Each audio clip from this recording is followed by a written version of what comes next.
Every morning across the United States, more than 150 million Americans reach for the same thing: a cup of coffee.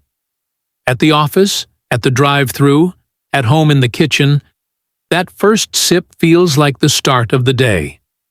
It's routine, simple, even comforting.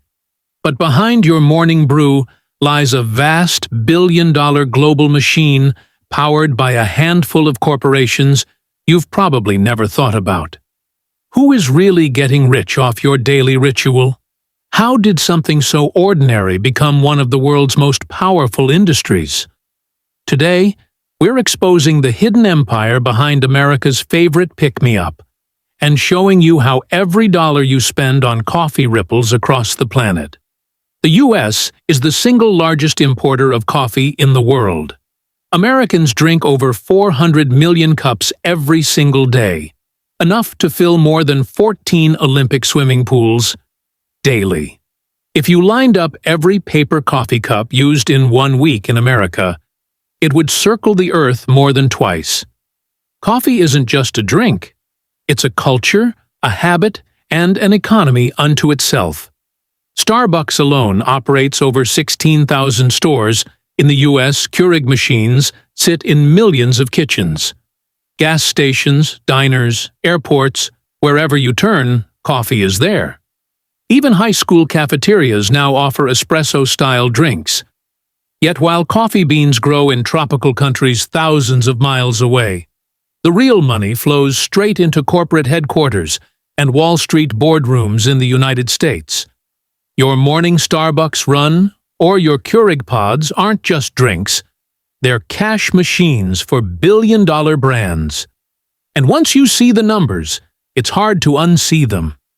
In Colombia, Brazil, and Ethiopia, small farmers do backbreaking work under the sun for pennies per pound. Coffee cherries ripen slowly. They must be hand-picked, washed, fermented, dried, sorted, and bagged. It can take an entire day for a farmer to pick enough cherries to fill a single 60-kilogram sack. Yet by the time those beans land in the U.S., the price can be 30 times higher. Starbucks, Nestlé, which owns Nescafé and Nespresso, and JDE Peet's dominate the American market, controlling everything from sourcing to roasting to retail. That $5 latte you buy before work? The farmer earned about 5 to 7 cents from the beans in your cup. The rest pays for shipping, roasting, branding, retail space, and profits. Even fair trade coffee in U.S. grocery stores, while better than conventional buying, often leaves farmers with only a small bump in pay, nowhere near enough to break the poverty cycle. Many farmers face wild swings in income. One bad harvest or a sudden drop in world coffee prices can erase a year's work.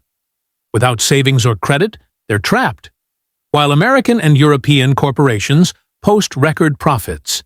Here's the pipeline your coffee travels before it reaches your cup: farm, local co-op, exporter, U.S. importer, roaster, retailer, you. At each step, margins increase. The greatest profits are captured at the roasting and retailing stages. Why? Because green coffee beans are cheap.